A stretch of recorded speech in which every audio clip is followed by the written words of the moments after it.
Hello anime fans, तो कैसे हो सभी। सो गाइस, इस वीडियो में मैं एक्सप्लेन करने वाला हूँ the fragrant flower blooms with dignity के एपिसोड 4 की स्टोरी को। तो अब बढ़ते हैं हमारे एक्सप्लेनेशन की तरफ इस इंट्रो के बाद।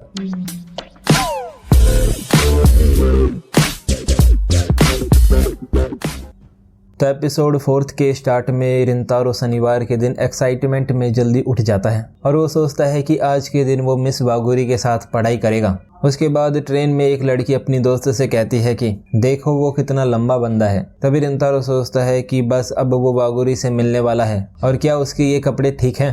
फिर रिंतारो खिड़की के बाहर के नज़ारे को देखता है और वो सोचता है कि उसने इस नज़ारे को कई हजारों बार देखा है, पर आज ये नज़ारा कुछ अलग लग रहा है। तभी रिंतारो ट्रेन से उतरकर सोचता है कि वो यहाँ पर कुछ जल्दी आ गया है। देन रिंतारो वहाँ पर वागुरी को देखता है। तभी रिंतारो कहता है कि सॉरी, और क्या वागुरी यहाँ पर उसका बहुत देर से इंतजार कर रही थी। तो वागुरी कहती है कि अरे नहीं, वो तो बस यहाँ पर थोड़ी जल्दी आ गई थी। तभी रिंतारो कहता है कि वागुरी दोबारा से उससे फॉर्मली बात कर रही है। तो वागुरी कहती है कि अभी उसे इसकी आदत नहीं हुई है और शायद वो अभी थोड़ा नर्वस है। तभी रिंतारो कहता है कि वो भी थोड़ा घबराया हुआ है। देन रिंतारो सोचता है कि क्या वागुरी पहले से ही इतनी क्यूट थी। फिर रिंतारो और वागुरी एक कैफे में खाना खाते हैं। तभी वागुरी कहती है कि यहाँ पर ये कैफे वाले पढ़ना भी अलाउ करते हैं और यहाँ का खाना भी बहुत बढ़िया है। तो रिंतारो कहता है कि हाँ, यहाँ का खाना अच्छा है और वो सोचता है कि वागुरी को खाना खाना बहुत पसंद है और वागुरी खाना खाते वक्त बहुत खुश दिख रही है। उसके बाद वागुरी रिंतारो से कहती है कि अब हमें पढ़ाई करनी चाहिए।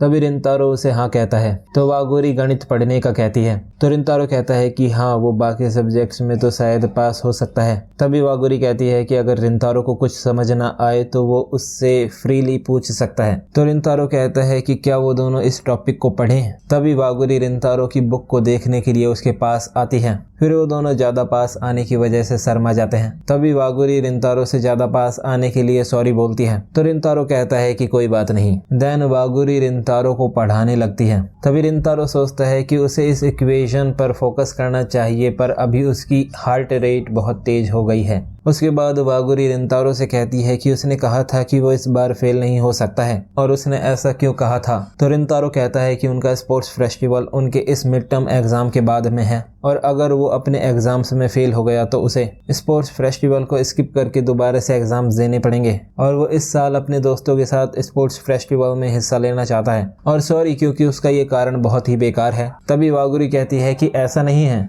और उसे लगता है कि ये बहुत ही अच्छा कारण है और स्पोर्ट्स फेस्टिवल में वो बहुत सारा फन करते हैं।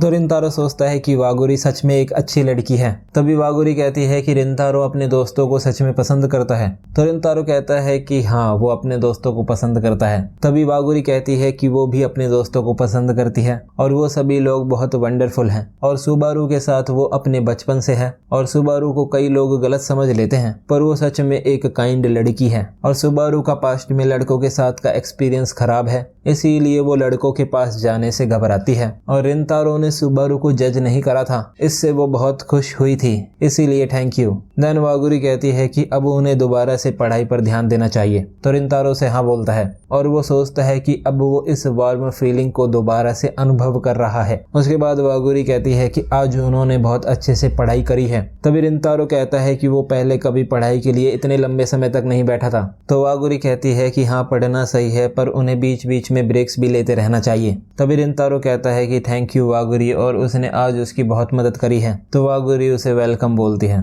तभी वागुरी रिंतारो को उसके एग्जाम के लिए की पॉइंट्स और स्टडी प्लान वाली एक नोटबुक देती है। तो रिंतारो पूछता है कि वागुरी ने अपनी पढ़ाई के साथ साथ ये नोट्स भी बनाए हैं। तभी वागुरी कहती है कि उसने उससे कहा था ना कि हम दोनों को अपना बेस्ट करना होगा और वो चाहती है कि रिंतारो अपने दोस्तों के साथ स्पोर्ट्स फेस्टिवल में अच्छा समय बिताए और फिर बाद में वो उसे स्पोर्ट्स फेस्टिवल के बारे में सब कुछ बता सकता है। तभी वागुरी वहां से जाने का कहती है। तो रिंतारो वागुरी को थैंक्स बोलता है। देन वागुरी रिंतारो को उसके एग्जाम्स के लिए गुड लक बोलती है। तभी रिंतारो सोचता है कि अब वो अपने एग्जाम में फेल नहीं हो सकता है और रिंतारो ट्रेन में इन नोट्स को पढ़ने के बारे में सोचता है। उसके बाद सुबारू रिंतारो से कहती है कि उसे उसके साथ कुछ बात करनी है। तभी वो दोनों एक कैफे में जाते हैं। फिर सुबारू रिंतारो से पूछती है कि क्या वो वागुरी का बॉयफ्रेंड है। तभी रिंतारो के हाथ से उसकी कॉफी गिर जाती है तो सुबारू उसे रुमाल देती है। तभी रिंतारो सुबारू को थैंक्स बोलता है और वो सोचता है कि सुबारू पिछली बार से बहुत अलग बर्ताव कर रही है और उसे पिछली बार लगा था कि सुबारू उससे नफरत करती है और वो इस सिचुएशन को समझ नहीं पा रहा है।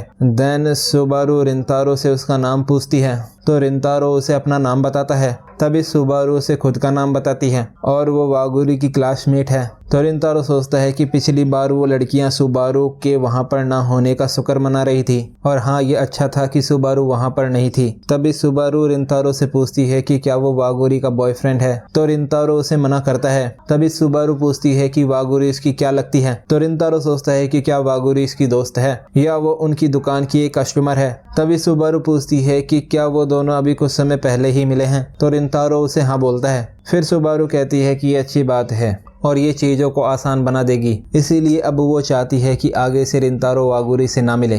तभी रिंतारो पूछता है कि क्या वो ऐसा इसलिए कह रही है क्योंकि वो चिदोरी स्कूल से है, तो सुबारू उसे हाँ कहती है। तभी रिंतारो कहता है कि उसे पता है कि चिदोरी और किकियो स्कूल की आपस में नहीं बनती है, पर सिर्फ चिदोरी स्कूल में जाने से ही वो उसके बारे में सब कुछ का अंदाजा नहीं लगा सकती है। तो सुबारू कहती है कि हाँ, उसे लगता है कि शायद रिंतारो एक बुरा व्यक्ति नहीं है और लाइब्रेरी में उसने उससे और उसके दोस्तों से रूडली बात करी थी और वो इसके लिए उससे माफी मांगती है और उसने ऐसा इसलिए करा था क्योंकि वो चिदोरी के स्टूडेंट्स को पसंद नहीं करती है और जब उसने उसे वागुरी के साथ देखा था तो वो घबरा गई थी क्योंकि अगर उनके स्कूल में से कोई उन दोनों को साथ में देख लेता तो वागुरी के लिए स्कूल में प्रॉब्लम हो जाती और किकियो के टीचर्स वहाँ के स्टूडेंट्स से भी ज्यादा चिदोरी से नफरत करते हैं। तभी रिंतारो पूछता है कि उसे वागुरी की इतनी चिंता क्यों है। उसके बाद वहाँ पर एक बच्चा खेलते वक्त नीचे गिर जाता है जिसे सुबारू उठाती है। तभी उस बच्चे की माँ सुबारू को थैंक्स बोलती है तो सुबारू उस बच्चे को उसका खिलौना देती है। तभी वो बच्चा सुबारू के बालों को सुंदर और कूल बताता है। फिर वो बच्चा सुबारू को थैंक्स बोलकर वहां से चला जाता है। तभी सुबारू कहती है कि वागुरी ने भी बचपन में उसे इसी तरह से बचाया था और जब वो छोटी थी तो कुछ लड़के उसके बालों का मजाक उड़ाते थे और तब वो बहुत रोती थी और उस वक्त वागुरी ने उसकी मदद करी थी। देन वागुरी उन लड़कों से कहती है कि सुबारू के बाल बहुत सुंदर हैं और फिर वागुरी सुबारू की दोस्त बन जाती है। तभी सुबारू कहती है कि वागुरी उसकी हीरो है और तभी से ही वो दोनों अच्छे दोस्त हैं। तभी रिंतारो कहता है कि मिस वागुरी ने उसे इस बारे में बताया था। तो सुबारू कहती है कि रिंतारो वागुरी के बारे में कुछ भी नहीं जानता है और उसने वागुरी को इस पूरे समय देखा है और वागुरी ने किकियो स्कूल में एडमिशन लेने के लिए बहुत मेहनत करी है, इसीलिए वो नहीं चाहती है कि वागुरी के पास से ये सब कुछ चला जाए और वागुरी ने उसके लिए बहुत कुछ करा है और उसे पता है कि जो वो यहाँ पर कर रही है वो सही नहीं है और शायद वागुरी इसके लिए उसे माफ नहीं करेगी, पर फिर भी वो वागुरी की खुशी को बचाना चाहती है, इसीलिए वो उससे वागुरी से ना मिलने का कह रही है। तभी रिंतारो वागुरी की बातों को याद करता है जिसमें उसने कहा था कि वो रिंतारो को जानना चाहती है और रिंतारो सुबारू से कहता है कि सॉरी, पर वो सुबारू की बात नहीं मान सकता है। तो सुबारू कहती है कि हाँ, उसे भी ऐसा ही लगा था। देन सुबारू ने कुछ टाइम पहले ही वागुरी और रिंतारो को साथ में एक कैफे में देखा था। फिर रिंतारो वहां से पैसे देकर चला जाता है। तभी सुबारू सोचती है कि वो ये क्या कर रही है। उसके बाद रिंतारो ट्रेन में अपनी पढ़ाई पर फोकस नहीं कर पा रहा होता है। तभी रिंतारो के फेस को देखकर उसके बगल वाला लड़का उससे डर जाता है। फिर रिंतारो सोचता है कि उसने नहीं सोचा था कि सुबारू ऐसी होगी और वो वागुरी की बहुत केयर करती है और उसने कभी किसी की इतनी केयर नहीं करी है। तभी ट्रेन में दो लड़कियां रिंतारो को देखकर उसके पास वाली खाली सीट्स पर नहीं बैठती हैं, तो रिंतारो उन दोनों लड़कियों के लिए अपनी सीट को छोड़ देता है। तभी वो दोनों लड़कियां रिंतारो को थैंक्स बोलती हैं और वो रिंतारो को बताती हैं कि उसने उनके लिए लाइब्रेरी में भी अपनी सीट्स को खाली करा था। तो रिंतारो पूछता है कि क्या उन्होंने लाइब्रेरी में अच्छे से पढ़ाई करी थी।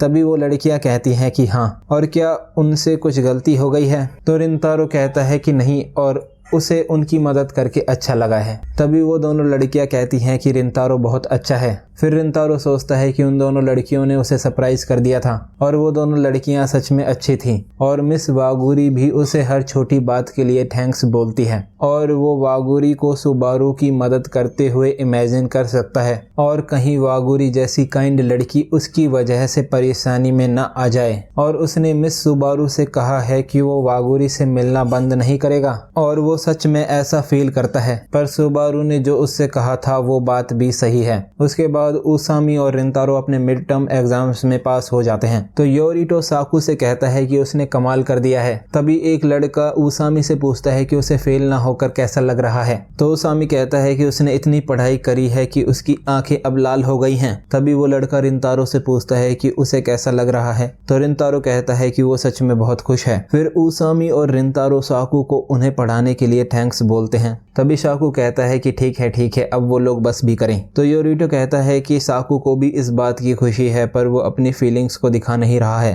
देन रिंतारो कहता है कि शायद आज ही वो सबसे ज्यादा खुश हुआ है और उसे मिस वागुरी को इसके लिए थैंक्स बोलना चाहिए। तभी रिंतारो को सुबारू की बातें याद आती हैं जिसमें उसने कहा था कि अगर किकियो के टीचर्स को ये बात पता चल गई कि उनकी स्कॉलरशिप स्टूडेंट वागुरी चिदोरी के स्टूडेंट के साथ इन्वॉल्व है तो ये वागुरी के लिए अच्छा नहीं होगा। तो रिंतारो वागुरी को मैसेज नहीं करता है। तभी शाकू रिंतारो की बेंच से टकरा जाता है जिससे रिंतारो की एक कॉपी नीचे गिर जाती है और ये वही नोटबुक होती है जो कि वागुरी ने रिंतारो को दी थी।